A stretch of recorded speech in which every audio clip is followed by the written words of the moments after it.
मोहसिन नकवी साहब ने ये बताया है बलूचिस्तान में जिस तरह से एक फ्रेश वेव आई है और मुख्तलिफ शहरों में टारगेट किया गया है मुख्तलिफ मकामात को, जिनकी डिटेल सामने आ रही है, तो वो होशरुबा हैं।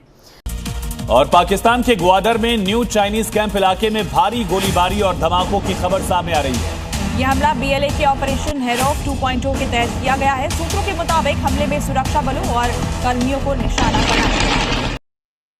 जो मैं हमेशा कहता हूं, दो चीजें मैंने करीब से देखी चीमा साहब। जब भी पाकिस्तान का नेशनल एंथम होता है तो बॉडी लैंग्वेज देखने वाली होती है फील्ड मार्शल की, और जब डिफेंस की बात की जाती है उनके इमोशंस, उनके अल्फाज काबिल दीद होते हैं। वो कहते हैं हम जाएंगे, आधी दुनिया साथ रहेगी, रिटेलिएट होगा इसके ऊपर, इसका जवाब दिया जाएगा।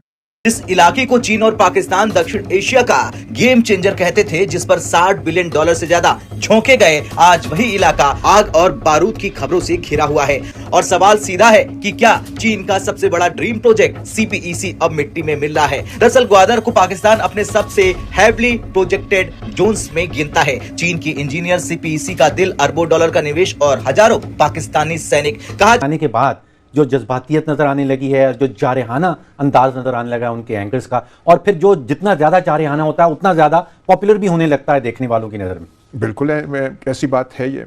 पहले भी पाकिस्तान के बारे में जो यंगर जनरेशन है उनमें ला इल्मी, इग्नोरेंस भी बहुत है। बड़े तो जानते हैं, जो पार्टीशन या पोस्ट पार्टीशन जनरेशन है वो भी समझते थे, लेकिन कई जो नए लोग, जो यंगस्टर्स हैं, उनका वो एक जो है बड़ा इमेज पाकिस्तान का जो है कि पता नहीं ये ख़तरनाक मुल्क है, इसमें क्या होता है, जारहियत करता है, ये करता है। और तीसरी बात ये है चीमा साहब कि दुख के साथ कहूंगा कि एक तो वहां पे BLA ने जो किया, एडमिट किया है। दूसरी क्या बात चल रही है, KPK जल रहा है, और जला कौन रहे हैं? मुश्तंडे हमारे अपने। जय हिंद दोस्तों BLA के ताबड़तोड़ हमले की वजह से ग्वादर को काफ़ी ज़्यादा नुकसान पहुंचा है। 550 मिलियन अमेरिकी डॉलर के रखे हुए साजो सामान को BLA ने ध्वस्त किया है पिछले 48 घंटों में, जो रिसेंट अटैक्स। ये कौन क्लेम कर रहा है? रॉयटर्स पाकिस्तान। ये क्लेम है, इससे ज़्यादा भी एस्टिमेटेड बताया मैंने तो 550 मिलियन के आसपास। ये क्या मतलब, ये भी रिपोर्ट्स आ रही है, कन्फर्म रिपोर्ट्स नहीं है, कि पाकिस्तान जिन चाइनीज़ की सुरक्षा कर रहा था, जो चाइनीज़ बचे कुछ वर्क करते थे, वो भी जो है ढेर हो गए।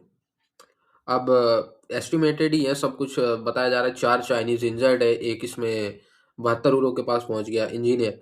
साथ ही साथ 200 से ज़्यादा जो ऑपरेशन हीरोफ में पाकिस्तानी सैनिकों को जो है 72 यूरो के पास भेज दिया गया। सो बेसिकली आज का हमारा पॉइंट ये है कि जो 60 बिलियन अमेरिकी डॉलर का इन्वेस्टमेंट है, इतनी हैवीली इंडस्ट्रियलाइजेशन जोन बनाने के लिए प्लानिंग थी चाइना और पाकिस्तान की, और इसमें मतलब इसको तो दूसरा दुबई और UAE बनाना था, लेकिन सारी चीज़ें धरी की धरी नज़र होती हुई आ रही है। न सिर्फ ग्वादर बल्कि CPEC, China Pakistan economic corridor, जिसके लिए 100 बिलियन अमेरिकी डॉलर से ज़्यादा प्रस्तावित, वो भी एट स्टेक नज़र आ रहा है। पाकिस्तानी लोग इसको लेके काफ़ी ज़्यादा स्पेकुलेशन फैला रहे हैं कि किसी भी टाइम पे चाइना ये ऐलान कर सकता है कि अब जो है इसको हम समेट के वापस निकल लें। अच्छा, इसके रिगार्डिंग कई बार जो है चाइनीज़ ने पाकिस्तानी हाई अथॉरिटीज़ को अपने यहाँ बुला के बहुत बेइज्जत भी किया कि यार तुम लोग क्या कर रहे हो, हमारा पैसा डूब रहा है। बट अब ऐसे में चाइनीज़ कैंप पे हमला, चाइनीज़ इंजीनियर्स पे एक बार फिर से हमला। BLA ने तो अपनी तरफ से क्लियर कह दिया कि भाई हम इनको काम नहीं करने देंगे, हम तो डूबेंगे सनम, यानी आपने तो बलूचिस्तान को बर्बाद करना ही है तो तुमको भी ले डूबेंगे। बेसिकली BLA का तो यही कहना है। Now you have to act like a hard state. इधर से पंजाब का बॉर्डर वो कहते हैं बंद करेंगे, उधर से BLA ने एडमिट कर लिया आपके 12 शहरों पे हमला कर। और दूसरी बात यह है कि मेरे नजर में भारत ने अब आपके साथ ऐलान जंग कर दिया। This was the state. BLA means India, period. चलो चीमा साहब, हालात खराब हैं, और अगर हालात मजीद डिटेरिएट होते हैं, बलूचिस्तान का बॉर्डर साथ ईरान के है, ईरान हालत जंग में है ऑलमोस्ट। मैं खैर 2-4 चीजें मैं इस पर फर्मली बिलीव करता हूं। मेरा अपना स्पेकुलेशन ये है कि अमेरिका अटैक नहीं करेगा।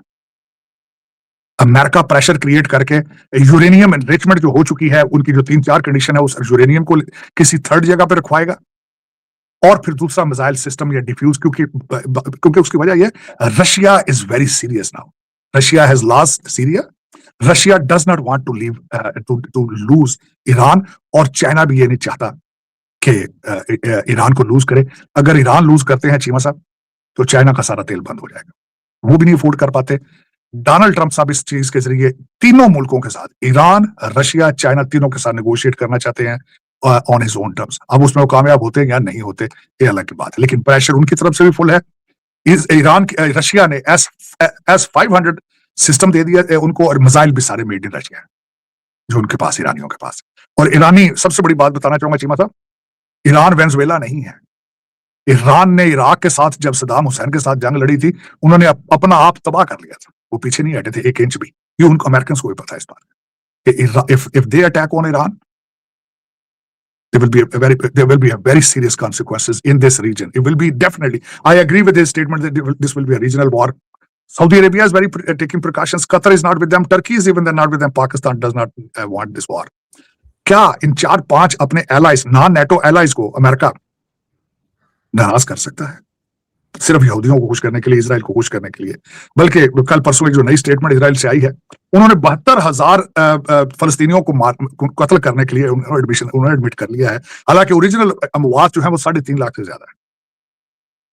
3.5 लाख से ज्यादा लोगों को मारा गया है। इंसानियत वहां सो रही थी। इंसानियत किधर थी उस वक्त? कोई है जवाब दे दुनिया में इस वक्त उनके लिए?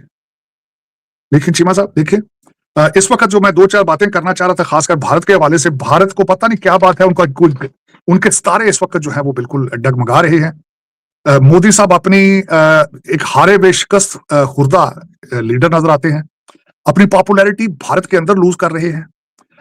इन सर्कमस्टांसेस में जो बलूचिस्तान में BLA ने किया है, अब अल्टीमेटली उनको भी तैयार रहना चाहिए कि वहां क्या होगा। और अपने मुसलसल उनका ग्राफ नीचे जा रहा है, not internally, externally as well. उन्होंने यूरोप के साथ जो मदर ऑफ कॉन्ट्रैक्ट किया है, उसको क्या अमेरिका अफोर्ड कर सकता है, करने देगा? उसका रिएक्शन आ चुका है सामने। यूके ने, भारत और चाइना के उनके प्राइम मिनिस्टर ने दौरे की कोशिश की है और कॉन्ट्रैक्ट साइन करने की कोशिश की है। डोनाल्ड ट्रंप साहब ने उसके ऊपर रिटेलिएट कर दिया, वो कैंट अफोर्ड, उन्होंने रिएक्शन दे दिया अपना। और तीसरी बात यह है, जो बातें इस वक्त यूरोप के अंदर हो रही हैं, कि अगर यूरोप और अमेरिका में, अगर यूरोप डील करता है भारत के साथ, ट्रेड करता है, it means indirectly supporting Russia. ये सारा इसका रिएक्शन आ चुका है इंटरनेशनल जो जरीदे हैं उनके अंदर। तो मेरे ख्याल में इस वक्त चीजें तंग टाइट हो रही हैं, इंडिया के लिए भी, यूरोप के लिए भी, सब लोगों के लिए।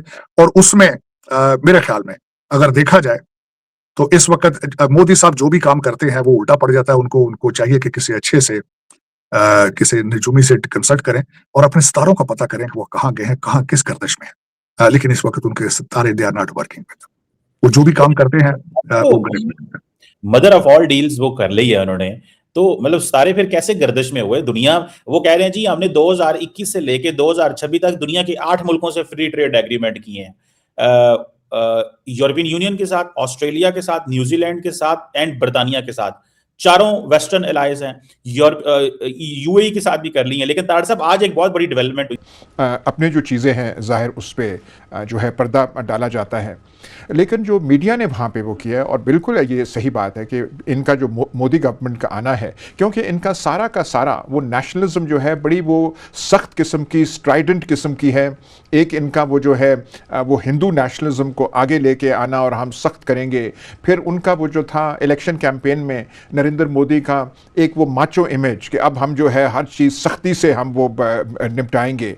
अंदरूनी तौर पे भी जो उन्होंने कई इक़दामात किए हैं जिस पे लिबरल पब्लिक ओपिनियन जो है जो तकरीबन खड़ा हो गया वहाँ पे। तो ये सारी चीज़ें, उनका ये कहना कि हाँ वो 56 इंच की छाती है, ये सारी चीज़ें कि हम वो टफ स्टैंड हम लेंगे। और ये जो अब भड़काव हुआ है लाइन ऑफ कंट्रोल में, इससे पहले जब इक़्तिदार में आए थे तो फिर भी लाइन ऑफ कंट्रोल पे बहुत भारी इंडियन फायरिंग हुई थी। फिर जवाबी कार्रवाई जब यहाँ से भी हुई और हमारी तोपें चुप नहीं रही तो फिर थोड़ा सा वो जो है ठीक हुआ। लेकिन जब से ये कश्मीर का जो बुरहान वानी के मारे जाने के बाद, उसकी शहादत के बाद जो सूरत हाल है वहाँ उनसे वो काबू नहीं पाया जा रहा, तो यहाँ पे जो है वो बिल्कुल एक है। सिर्फ अगर ये देखिए, जब आदमी मरते हैं सिविलियंस या फौजी, वो खेल नहीं होता, लेकिन अगर यहाँ तक भी महदूद हो वो एक बात है। ख़तरा जो इस चीज़ का है, ये कई दफ़ा वो जो है आपके हाथ से वो चिंगारी जो है वो एक निकल जाती है, और दोनों साइड्स ना चाहते हुए भी ऐसे इक़दामात आप कर बैठते हैं कि उनसे फिर रोल बैक करना, उनसे फिर एक कदम पीछे हटाना, फिर वो एक प्राइड वो जो है वो उसका मतलब कौमी गैरत का वो सवाल बन जाता है। हाँ, इन्होंने 5 मारे हैं तो हमने जब तक उससे ज़्यादा ना मारे तो हमारी कौमी गैरत और हमीयत को वो जो है वो ठंड नहीं पहुँचे। अगर तारीखें देखना शुरू करें आयाज साहब, तो ऐसे लगता है कि 2 तारीखें, एक तो कभी इलेक्शन हो किसी रियासत के अंदर तो फिर हमें ये सीज फायर की वायलेशन बड़ी नजर आने लगती हैं, या कोई अंदरूनी बहरान किसी किस्म का हो। अभी जो लहर हमें ये नवंबर के महीने में नजर आ रही है, ये अगर नवंबर की 8 तारीख से ऑनवर्ड्स हम देखें, नवंबर की 8 तारीख को